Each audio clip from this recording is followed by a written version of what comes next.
Certo. Para a aula de hoje, a gente vai fazer o passo a passo da aula 3. Nós vamos seguir o tutorial da aula 3. Temos as apostilas, os slides, tem as telas usando o Crio 3. Nós vamos precisar desse material de apoio. Clicando no material de apoio, vocês vão baixar o arquivo torno.zip. Dentro desse arquivo tem a pasta torno. Essa pasta a gente vai descompactar, né, vai tirar do arquivo zip e colocar na pasta de documentos do computador de vocês. Fazendo isso, a gente pode fechar aqui, minimizar o navegador e abrir o Crio. Eu deixei já aberto aqui, quando a gente abre o software aparece essa janela de navegador, que a gente pode clicar aqui no xizinho para fechar ela, e a gente vai selecionar o diretório de trabalho, clicando nesse ícone aqui. Ao selecionar o diretório de trabalho, nós vamos nos meus documentos e vamos entrar na pasta torno. Ela tem que aparecer aqui em cima, todo o caminho até a pasta torno. E vamos clicar em OK. Feito isso, nós vamos criar nosso primeiro arquivo de manufatura, clicando no botão Novo. Quando a gente clica em Novo, aparece essa janela aqui, para a gente criar uma nova peça, como era feito lá nas aulas de CAD. A gente fazia peça, fazia montagem, fazia desenhos, né? Aqui nós vamos fazer uma manufatura. A gente clica aqui em manufatura e aparecem todos os módulos de manufatura do Crio. O que a gente vai utilizar é o montagem NC. Montagem NC, a gente vai chamar o nosso arquivo de torneamento.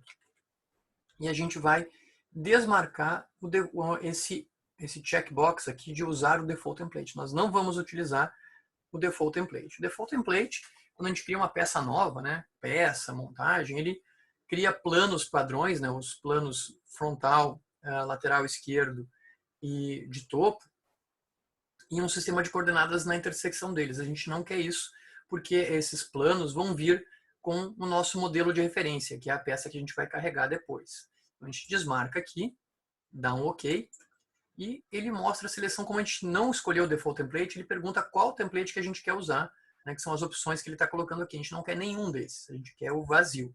Então, o nosso default template vai ser vazio. E a gente clica no OK. Vão aparecer os botões de usinagem, de fabricação, de manufatura, e não vai aparecer nenhum plano aqui no meio. Então, depois disso, a gente vai carregar o nosso modelo de referência, que é a geometria da peça feita num software de CAD, não necessariamente no Crio, pode ser feito em outro software de CAD, pode ser no formato STEP, pode ser feito no SolidWorks, por exemplo. E a gente vai carregar o nosso modelo de referência, que veio naquele arquivo zip. Clico aqui, mostra os arquivos que a gente setou lá no nosso diretório de trabalho. Nós vamos carregar o roller.prt e abrir. Está aqui ele. E depois disso, nós vamos criar a nossa peça de trabalho, que é o cilindro, né? O cilindro em torno dessa peça que vai ser o material removido. Aqui, no peça de trabalho, tem esse raiozinho aqui, significa criar uma peça de trabalho automático. Criando automático, a gente pode criar ela prismática, ele vai criar um prisma em torno do nosso modelo de referência, ou um cilindro em torno do nosso modelo de referência. Se a gente optar por criar um cilindro automático em torno do modelo de referência, a gente tem que tomar cuidado que a nossa peça tem que ter sido construída, se for um sólido de revolução, em torno do eixo Z. Está aqui ele, a nossa peça foi, inclusive está aqui o eixo Z, ela está em torno do eixo Z. Mas a gente não vai usar a peça de trabalho automática. A gente vai clicar aqui nessa setinha para baixo e vai na opção montar peça de trabalho. Clicando aqui, vai solicitar que a gente informe qual é o arquivo que tem a nossa peça de trabalho. No nosso caso é o rollerwp.prt. A gente clica nele, clica em abrir, vai aparecer ele aqui na montagem, a gente vai fazer uma montagem. Mas se a gente observar, né, se a gente colocar esse plano coincidente com esse outro aqui coincidente com esse aqui, e esse transversal coincidente com esse, né, a peça, o modelo de referência vai ficar exatamente dentro da peça de trabalho. Para isso, o Crio tem essa opção de montagem automática default. Vai colocar todos os planos coincidentes entre eles. Felizmente, essas duas peças foram modeladas que, se a gente colocar os planos coincidentes todos, vai ficar certinho uma dentro da outra. Elas foram modeladas pensando nisso. Então, a gente coloca o automático default e clica em OK. A peça de trabalho vai ficar translúcida e o modelo de referência vai ficar opaco. Um erro comum do pessoal fazer é clicar, né, tanto no modelo de referência quanto na peça de trabalho nesse mesmo ícone, né? E ficam os dois opacos e daí a gente não vê o modelo de referência lá dentro. Então, primeiro modelo de referência, depois peça de trabalho vai ficar translúcido. Feito isso, a gente pode salvar esse modelo para evitar qualquer problema que acontecer, não perder isso que a gente já fez. E vamos fazer o setup da nossa operação. Eu maximizo a janela aqui para ter mais espaço nos botões e vou clicar aqui nessa opção do meio aqui, operação. Clicando em operação, eu tenho que preencher aqui o centro de trabalho, que é a máquina para a qual eu vou mandar o programa que que vai fabricar essa peça. Preciso selecionar aqui o ponto zero, né, o ponto zero do programa que vai fazer essa peça, no caso o zero peça, tá, que é um sistema de coordenadas. Né. Vamos configurar a fixação e um plano de retração aqui na folga. Então, como aqui não tem nenhuma máquina listada aqui, eu vou criar uma máquina nova aqui nesse setup de manufatura. Eu clico aqui na setinha e venho aqui para criar um novo torno. Tá? Quais são as opções aqui? Eu posso colocar o nome dele aqui, posso colocar o nome do nosso torno, que o torno para o qual a gente vai mandar essa peça é um torno Centur 30D. Observem que eu não coloquei espaço em branco, eu coloquei o caractere sublinhado aqui para não colocar espaço em branco. Tá? Ele é do tipo torno, poderia ser uma fresadora. Tá? O comando numérico poderia listar aqui. Né? O nosso comando é um comando Siemens. Poderia deixar o hífen ali como default, posso botar o comando Siemens. Tá? Pós-processador que a gente vai utilizar, vamos deixar default. Número de porta-ferramentas ou revólveres que o nosso torno tem. Tem um revólver, né? Um contraponto. O nosso torno não tem sondagem, ele não mede as peças conforme vai fazendo, a gente não precisa marcar aqui. Os comandos a gente vai deixar tudo default, essa saída de comandos a gente vai deixar tudo default. Tá? O porta-ferramentas a gente já poderia cadastrar todas as ferramentas, a gente vai deixar para fazer isso depois. Nos parâmetros a gente vai colocar com que a velocidade do avanço rápido, a velocidade que a ferramenta se movimenta, quando faz o comando G0, que é o comando que é a movimentação, quando não está cortando, a movimentação de aproximação e recuo, a gente vai deixar aqui 3.000, e vai dar Enter, né? 3.000 milímetros mmPm, essa aqui é a unidade do avanço rápido. Montar, a gente pode colocar aqui, né, um assembly de uma máquina, todo um torno aqui para ilustrar, a gente vai deixar, por enquanto a gente vai deixar default. O tipo de torno que a gente tem, se ele é horizontal ou vertical, nosso torno é horizontal. Tá? Caminho percorrido, tá? Os cursos da máquina a gente vai deixar tudo default, não vai precisar preencher aqui. Ciclos customizados, propriedades. Vou dar um OK. Feito isso, a gente vai criar o ponto zero. Para criar o ponto zero, ele não tem como selecionar aqui, a gente vai criar o ponto zero desse lado da peça aqui. Tá? Então a gente vai clicar aqui e clicar aqui nesse íconezinho para criar um sistema de coordenadas. O ponto zero é um sistema de coordenadas. Clica aqui e a gente vai clicar nessa face aqui da peça, que é onde a gente quer posicionar o nosso ponto zero. A gente clica aqui na face e vai aparecer ali. E a gente vai, né, posicionar essas duas referências que aparecem com ele aqui, essas marcações vermelhas, a gente clica numa delas e arrasta aqui até um plano, até aquele plano ali, para referenciar o ponto zero em relação àquele plano. E essa outra referência aqui a gente arrasta até esse outro plano aqui. Ficam todos eles perpendiculares. E a gente zera essas cotas aqui. Zera essa medida aqui. 0 e 0. Tá? O ponto zero, né, o nosso sistema de coordenadas vai ficar na face do bruto, com o z crescendo nessa direção, ou seja, qualquer coordenada dentro da peça, né, seria uma coordenada z negativa. Tá? Vocês devem estar com o ponto z apontando para o lado certo também. Né? Caso o ponto z esteja apontando para o lado errado, a gente pode vir aqui em orientação e arrumar isso.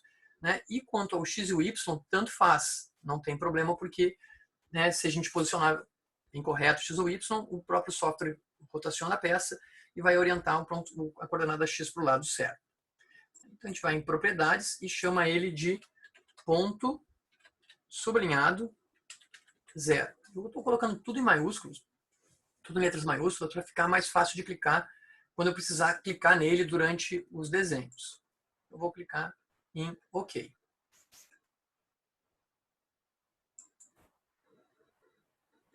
Tá? Quando eu clicar em OK, eu volto aqui para a operação, só que a operação está com tudo desabilitado. Porque quando eu entrei no ambiente de Datum, ele deu um pause na operação para eu criar um novo Datum. Então, eu clico aqui em Play e retorno o controle para a operação. E daí, para quem não apareceu aqui o ponto zero, né, pode clicar aqui e selecionar o ponto zero, tanto aqui na árvore quanto no desenho. Tanto faz. Tem que aparecer aqui o ponto zero. Agora a gente vai em Setup do fixador. Setup do fixador, a gente clica nesse ícone e carrega o LateFixture.asm. A gente clica em Abrir. Agora, a gente não consegue usar a montagem default.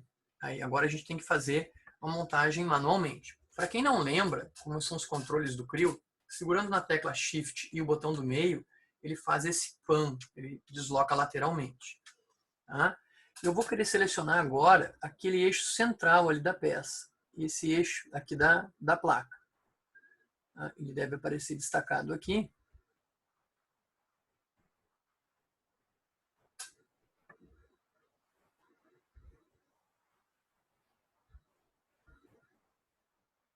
Clico no eixo, vai aparecer uma linha pontilhada, tá? Indicando que eu vou associar aquele eixo ao eixo central aqui do roller, da minha peça. Tá? Como essas duas peças foram carregadas já aparentemente normais, né, perpendiculares entre si, o software julgou que a gente quer posicionar elas perpendiculares, mas a gente não quer. Então a gente vem nessa opção aqui, troca de normal para coincidente. Vejam bem que elas ainda não estão na posição correta, né? E ainda também não está totalmente restrito. Para quem lembra das aulas de CAD, lá a gente tem que fazer uma montagem totalmente restrita ou constrita, né? Então a gente vai, né, colocar mais uma restrição. A restrição que a gente vai colocar é fazer essa face aqui onde não está o ponto zero, né, essa face de trás, lembrando que o ponto zero está no outro lado. O ponto zero está lá do outro lado. A gente quer fazer com que essa face aqui, a face onde não está o ponto zero, a gente clica nela, tá? Vai aparecer aquela linha pontilhada de novo. Posso Shift, botão do meio, Shift, botão do meio sozinho rotaciona. Tá? A bolinha do mouse dá zoom.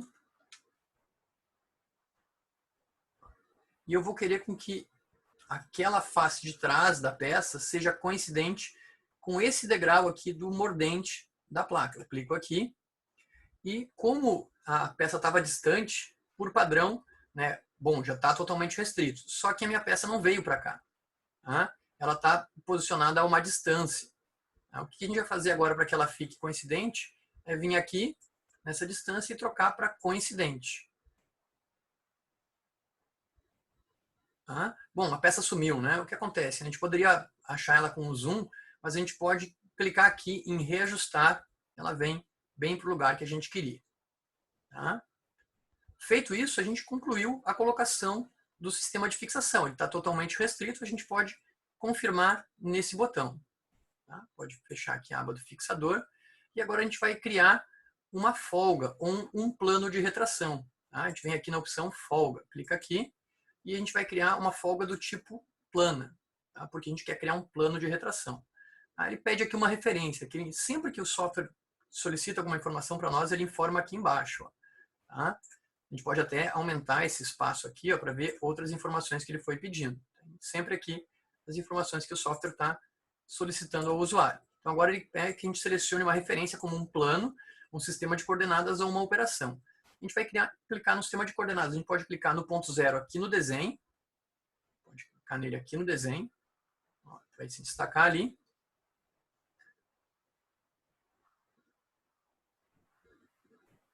E a gente clica no ponto zero. Clicando no ponto zero, ele vai aparecer aqui como referência. Tá? Já apareceu ali um plano de retração, só que ele está coincidente com a face do bruto. Eu quero colocar um valor de 10, Enter, 10 milímetros, para o plano de retração ficar 10 milímetros afastado da face do bruto. O que é o plano de retração? A partir desse plano para fora, para Z positivo, né, a ferramenta pode se movimentar em G0, em avanço rápido. Então é um plano de segurança para evitar colisões com a peça. Feito isso, ponto zero, 10 milímetros, posso fechar, está tudo pronto, posso concluir a minha operação e está pronto. esse é o passo a passo da aula 3. Posso salvar essa peça que a gente vai continuar ela nas próximas aulas. Tá? Feito isso, agora o próximo passo é a gente fazer a nossa primeira usinagem de desbaste.